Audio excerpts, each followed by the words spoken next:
ஓம் நமச்சிவாய. அன்பு நேயர்களே அனைவருக்கும் வணக்கம். நாம் இப்பொழுது ஆனி மாத பலன், ஆனி மாத தமிழ் மாத பலன்ல சூரிய பகவான், நவகிரகங்களின் தலைவன் என்று சொல்லக்கூடிய சூரிய பகவான் ஒவ்வொரு ராசி கட்டத்திலும் இடம் பெயரும் போதுதான் தமிழ் மாதம் பிறக்குதுங்க. அது நம்ம நிறைய வாட்டி நம்ம சொல்லியிருப்போம். சித்திரை மாதம், தமிழ் வருட பிறப்பு பிறக்கிறதுக்கு காரணம் மேஷ ராசியில் உச்சம் பெற்று பலம் புரிந்து பயிற்சியாகும் காலகட்டம் சித்திரை மாதையா பிறக்குதுங்க. அப்புறம் வைகாசி, இப்பொழுது ஆனி மாதத்துல மிதுன ராசியில் பெயர்ச்சி அடையும் சூரியன் ஆனி மாதத்தில் சில சிறப்பான சம்பவங்கள், சிறப்பான யோகங்கள், அமோகமான பலன்கள் காத்துக்கிட்டுனே சொல்லாங்க எல்லா ராசிக்குமே. ஏங்கன்னா சூரிய பகவான்ன்றவர் தான் அவரோட அடிப்படையில் தான் மற்ற கிரகங்கள்லாம் செயல்படுது. முக்கியமா இந்த சூரிய கிரகம் பாவ கிரகமாக இருந்தாலும் இந்த 3ஆம் இடத்தில் உபஜயஸ்தானம் என்ன சொல்லக்கூடிய 3, 6, 10, 11 இடங்களில், அதாவது உங்க ராசிக்கு 3ஆம் இடம், 6ஆம் இடம், 10ஆம் இடம், 11ஆம் இடத்துல பெயர்ச்சி அடையும் இந்த காலகட்டத்தில், அதாவது கால புருஷ தத்துவப்படி 3ஆம் இடத்திற்கு மிதுன ராசியில் சூரிய பகவான் பெயர்ச்சி அடைகிறார். உபஜய ஸ்தானத்தில் பாவ கிரகமான இயற்கை பாவியான சூரியன் பெயர்ச்சி அடைந்து இருக்கும் இந்த ஆணி மாதத்தில் அனைத்து ராசிக்காரர்களுக்குமே சில யோக வாய்ப்புகள் காத்துக்கிட்டு இருக்கு, அதிர்ஷ்ட வாய்ப்புகள் காத்துட்டு இருக்கு.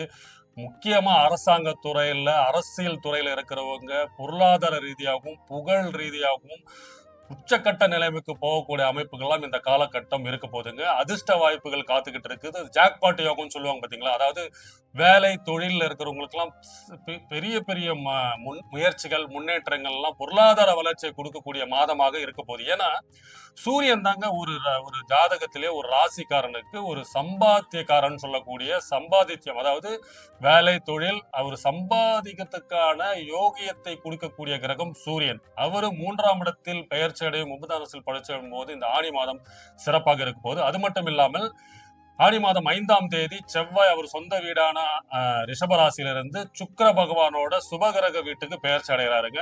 அதனோட யோகமும் சிறப்பா இருக்க போதுங்க. 2ஆம் இடம்ன்றது தனஸ்தானம், குடும்பஸ்தானம், வாக்குஸ்தானத்துல சுபகிரகத்தோட செவ்வாய் சுபகிரகமான சுக்கிரன் வீட்டுல பெயர்ச்சி அடைகிறாரு ஆணி மாதம் 5ஆம் தேதி.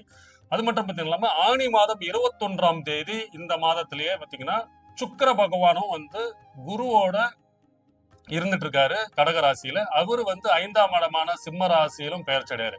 சோ இந்த கிரக நிலை அடிப்படையில் உங்களுக்கு அமோகமான வாய்ப்புகள், யோகங்கள் காத்துக்கிட்டு இருக்கு. இது மேஷம் முதல் மீனம் வரை ஒவ்வொரு ராசிக்கு என்னென்ன யோகங்கள், பலன்கள் பார்ப்போங்க.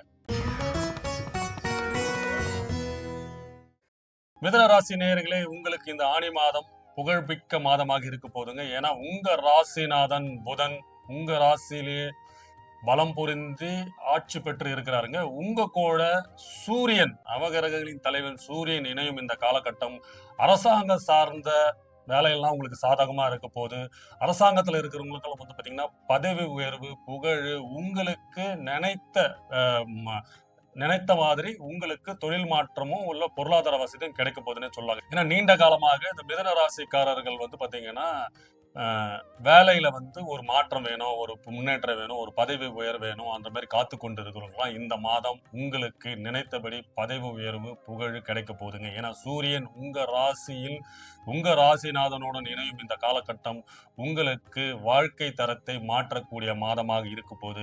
அது மட்டும் இல்லாமல் அவர் 3க்கு அதிபதி. புதிய மனிதர்களின் தொடர்பு, பெரிய மனிதர்களின் தொடர்பு மூலமா புதிய புதிய வாய்ப்புகள் உங்களை தேடி வரப்போகுது. உங்களுக்கு இவ்வளவு நாளாக இருந்து வந்த தொழில் முடக்கம், சங்கடங்கள், பொருளாதாரத்துல ஒரு நெருக்கடி, இதையெல்லாம் மாற்றி அமைக்கக்கூடிய காலகட்டமாக இந்த ஆணி மாதம் உங்களுக்கு இருக்க போதுங்க. ஏன்னா அனைத்து யோக வாய்ப்புகளும் கிடைக்கக்கூடிய மாதமாக இருக்க போது. முக்கியமா பாத்தீங்கன்னா சூரிய பகவான் கால புருஷ தத்துவப்படி 5ஆம் அதிபதி, 5ஆம் பஞ்சமாதிபதி, 3ஆம் இடமான காலபுருஷ தத்துவப்படி 3ஆம் இடத்துக்கு உபஜயஸ்தானத்துக்கு பெயர்ச்சி அடைகிறாரு. ஆனா அது உங்க ராசி. அதே மாதிரி பாத்தீங்கன்னா அவரு உங்க ராசிக்கு 3ஆம் அதிபதினும் போது உங்களுக்கு யோகங்கள், அதிர்ஷ்ட வாய்ப்புகள் இந்த மாதம் உங்க வீடை தேடி வரப்போகுதுன்னு சொல்லலாங்க. ஏன்னா சில பேர்லாம் பாத்தீங்கன்னா நிறைய முயற்சிகள் பண்ணிருப்பீங்க, வாய்ப்புகளை தேடி போயிட்டு இருப்பீங்க. ரொம்ப என்னடா இது, நமக்கு இருக்கிற திறமைக்கு, நமக்கு இருக்கிற இதுக்கு நம்ம நமக்கு கொடுக்க மாட்டாங்களே, யாருக்கோ கொடுக்குறாங்களேன்னு சோர்ந்து போனவங்களுக்கு எல்லாமே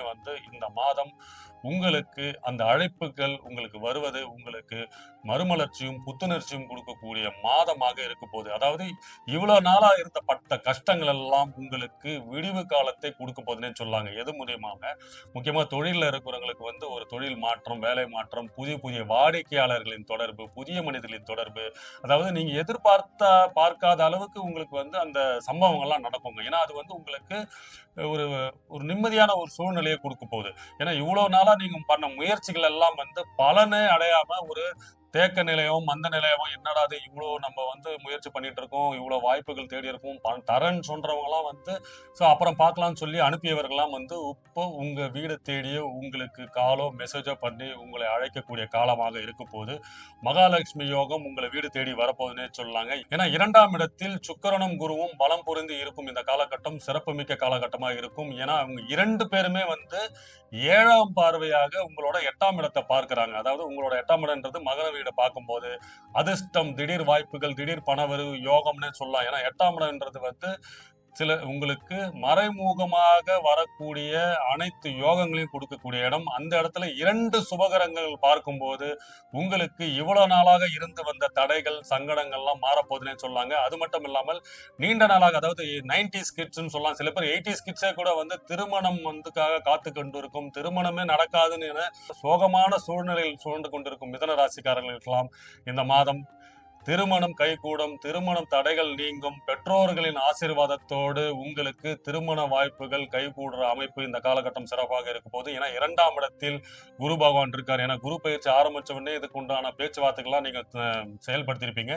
அதனோட பேச்சுக்கெல்லாம் பாத்தீங்கன்னா இப்ப நடைமுறைக்கு வரும். அதாவது இப்ப உங்க பொண்ணு வீட்டுல போய் பாக்குறதோ, இல்ல பொண்ணு வீட்டுல இருந்து உங்க வீட்டுல பாக்குறது, இந்த பேச்சுவார்த்தை முடிவுக்கு திருமண தேதியை குறிக்கும் காலமாக இந்த மாதம் இருக்க போது. அது மட்டும் இல்லாமல் காதல் புரிந்து கொண்டிருக்க, அதாவது லவ் பண்ணிட்டு இருக்கவங்கலாம் பெற்றோரின் சம்மதத்தோடு உங்களுக்கு கல்யாண வாய்ப்புகள், அதாவது காதல் சேர்த்து வைக்கக்கூடிய அமைப்புகள் எல்லாம் இருக்க போது. 12ஆம் இடத்தில் செவ்வாய் இருக்கும்போது, 6ஆம் வீட்டு அதிபதி 12ஆம் இடத்தில் இருக்கும்போது தொழில் ரீதியாகவும் வேலை ரீதியாகவும் கடன்கள் வாங்கக்கூடிய அமைப்பு இருக்கு. அதன் மூலமா பொருளாதாரத்தை ஈட்டக்கூடிய அமைப்பு, அதாவது தொழிலை விரிவுபடுத்துறதுக்காக கடன் வாங்குற அமைப்பெல்லாம் இருக்கும். பழைய கடன்லாம் நீங்க தீர்க்கிற அமைப்பு இருக்கும். முக்கியமா லாபாதிபதி ஆகிய 12ஆம் இடத்தில் இருக்கும்போது லாபங்கள் வரும். லாபங்கள் சுப செலவுகளாகும், சுப காரியங்கள் பண்றதுக்கூடிய இருக்கும், நீண்ட தூர பிரயாணங்கள் செய்யக்கூடிய இருக்கும். குடும்பத்திற்காக நீங்க ஒரு பிரயாணம் பண்றதோ, இல்ல கோவில் குளத்துக்கு குடும்பத்தோட போறது, ஒரு சுற்றுலா போற அமைப்பெல்லாம் இந்த காலகட்டத்தில் இருக்கும். சோ மொத்தத்தில் மிதன ராசிக்கு சூரியன் உங்கள் ராசியிலே இருக்கும் பட்சத்தில் 2ஆம் இடத்தில் சுக்கிரன் குருனும் பலம் புரிந்து 7ஆம் பார்வையை உங்களோட 8ஆம் இடமான அதிர்ஷ்டஸ்தானத்தை பார்க்கும்போது திடீர் பண வரவு, அதிர்ஷ்ட வாய்ப்புகள் காத்துக்கிட்டுன்னே சொல்லாங்க. காதல், கல்யாணம், திருமண யோகம் பெற்று மிதன ராசிக்காரர்கள் இந்த ஆணி மாதத்தில் அவங்களோட ஆட்டம் ஆரம்பிக்குதுன்னே சொல்லாங்க. ஆட்டத்தின் அதிரடி ஆட்டமாக இந்த மாதம் இருக்க போது. வாழ்க வளமுடன். வணக்கம்.